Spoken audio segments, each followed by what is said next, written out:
तुर्की ice cream.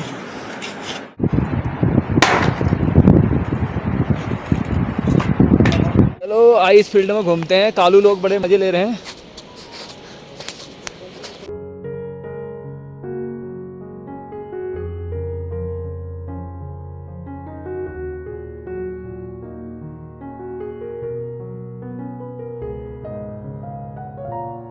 ये इस तरफ है बाईं ओर, इस तरफ को है पिंडारी और इस तरफ को है कफनी। ये कफनी रिवर आ रही है इस तरफ से और उस तरफ से आ रही है पिंडारी रिवर। पहुंच चुके हैं पिंडारी रिवर के बेसिन में और आवाज़ देखो पिंडारी रिवर की।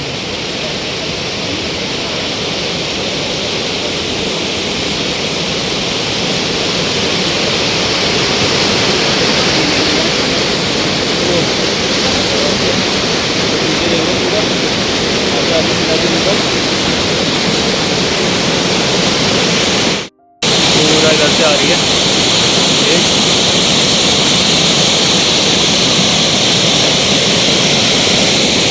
ये टेम्परेरी पुल बना हुआ है।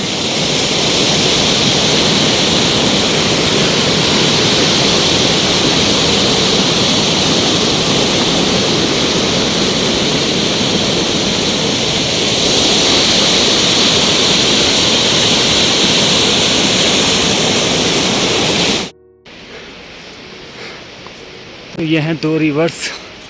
ये सामने दिख रहा है कफनी ग्लेशियर, पीछे की तरफ अंदर की साइड, और इस तरफ है पिंडारी ग्लेशियर।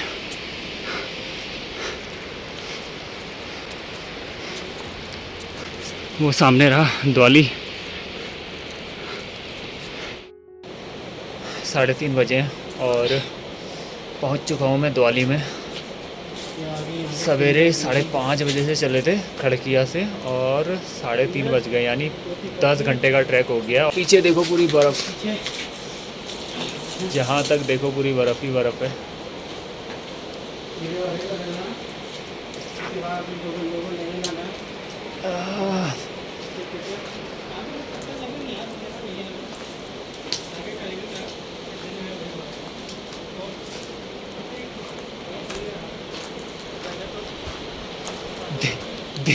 दिन दिन है अभी हमारे पास, कुछ देर में दिन था हमारे पास हो जाएगा, क्योंकि भावना और वो लोग 2 घंटे से पहले पहुंचने वाले नहीं है यहाँ। चलो आइस फील्ड में घूमते हैं, कालू लोग बड़े मस्त, कालू लोग मज़े ले रहे हैं। ये देखो कालू हमारे पीछे मज़े ले रहा है। कालू बेटा, कालू मजे आ रहा है। मज़े ही मज़े, मज़े ही मज़े, मज़े ही मज़े। द्वाली का जो टूरिस्ट रेस्ट हाउस है उसमें, और बर्फ़ की ढेर देखो, कितना ढेर लगा हुआ है बर्फ़ का। ये पूरी चादर बिछी हुई है बर्फ़ की सारी की सारी। पूरा इस तरफ से दिखाता हूँ। ओ तेरी, ओ तेरी, ओ तेरी, ओ तेरी। ये देखो, ये छत है और ग्राउंड फ्लोर से छत की हाइट कम से कम 10 फीट की होगी और 5 फीट तक बर्फ़ का ढेर लगा हुआ है, 5 फीट ऊपर बचा हुआ है। दिवाली में लगभग 30 मिनट समय बिताने के बाद, कुछ फ़ोटो वीडियो लेने के बाद, अपना सामान रखकर हम वापस से ट्रैक पर गए पीछे अजय और भानु को लेने के लिए। वो हमें करीब 3-3.5 किलोमीटर पीछे मिले। तो वहाँ से धीरज भानु का सामान लेके आया और मैंने अजय का सामान लिया, क्योंकि स्पेशली अजय जो है पहली बार ही ट्रैक करने के लिए ऐसे रास्तों पर आया हुआ था। भानु तो पहले पहाड़ों में ही रहती थी, लेकिन अब वो भी दिल्ली रहती है, तो काफ़ी मुश्किल ट्रैक था उनके लिए ये, इसलिए वो बहुत ज़्यादा चल भी नहीं पा रहे थे। भानु की तो पैर की नस भी चढ़ गई थी, तो वो काफ़ी दर्द में भी थी। इसलिए हम उन्हें पीछे लेने के लिए गए, क्योंकि रात होने का डर था और रास्ते में बहुत जगह लैंडस्लाइड इत्यादि भी हो रहा था और बर्फ़ भी पड़ी हुई थी।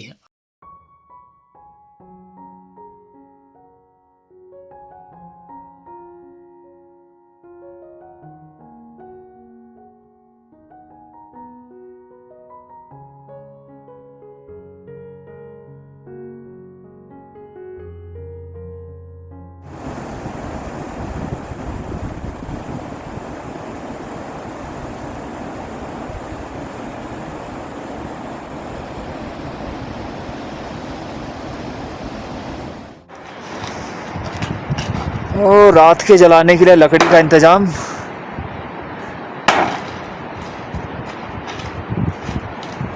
चार चोटें मार चुके हैं अभी तक, कुछ भी नहीं निकला अभी तक।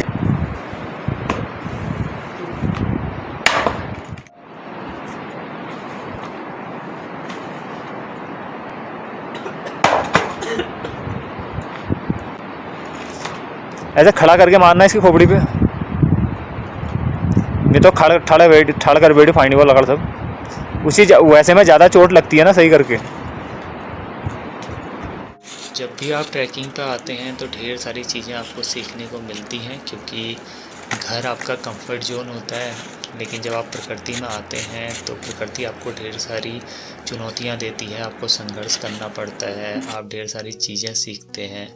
और यहाँ जैसे कि नदी काफ़ी नीचे थी तो वहाँ उतरने का कोई संसाधन नहीं था पानी के लिए, इसलिए हमने जमी हुई बर्फ़ को ही बाल्टी में इकट्ठा किया और फिर उसके बाद उसे पिघला के अपने पानी इत्यादि और खाना वाना बनाने के लिए उसी का यूज़ किया। पहाड़ कैसे लग रहे हैं सच्ची में ऊपर को, ये जैसे सर पे ही गिरेंगे अभी। कितने ऊपर ले जा लियो, इतनी बड़ी झील बनेगी ना कि पिंडर जब वो झील टूटेगी तो सब कुछ बाहर ले जाएगी। वहाँ पर जो बर्तन थे उनको साफ़ करने के लिए पहले हमने बर्फ़ को पिघलाया, उसका पानी बनाया, उसके बाद उन बर्तनों को साफ़ किया। उसके बाद फिर हमने कॉफ़ी बनाई और पहले कॉफ़ी पी ब्रेड के साथ। फिर उसके बाद कुछ देर रुकने के बाद फिर जाके हमने मैगी इत्यादि बनाई रात को।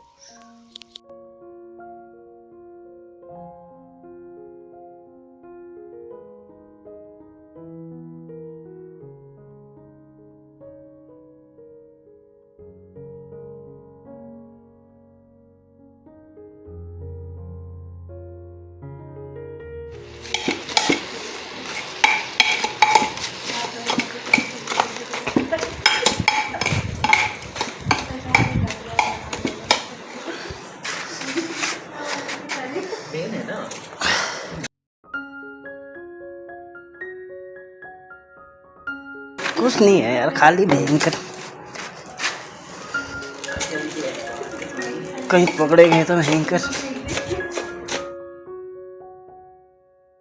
पूरे दिन भर हार्डेस्ट 31 किलोमीटर ट्रैक करने के बाद लकड़ियाँ काट कर उसके बाद बर्फ़ पिघला कर जब आप अपने लिए खाना बनाते हैं और उस खाने को खाते हैं तो उसका टेस्ट ही कुछ अलग होता है।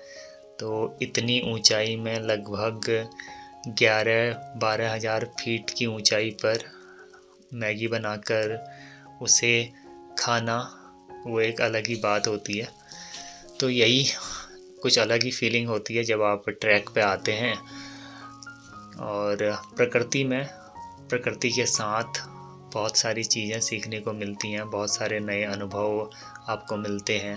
और कहा भी जाता है कि यात्राएं आपको जो सिखाती हैं वो कोई किताब नहीं सिखा सकती, वो कोई स्कूल नहीं सिखा सकता या कोई टीचर नहीं सिखा सकता, वो आप केवल यात्राओं से सीख सकते हैं। और जब आप हार्डेस्ट यात्राएं करते हैं तो आपको अपनी फ़िज़िकल स्ट्रेंथ और मेंटल स्ट्रेंथ का भी पता लगता है और प्रकृति के बीच जाकर ढेर सारी चीज़ें भी सीखने को मिलती हैं, देखने को मिलती हैं। वरना आप एक जगह अपने कंफर्ट जोन के पिंजरे में ही बंद रह जाते हैं कहीं ना कहीं।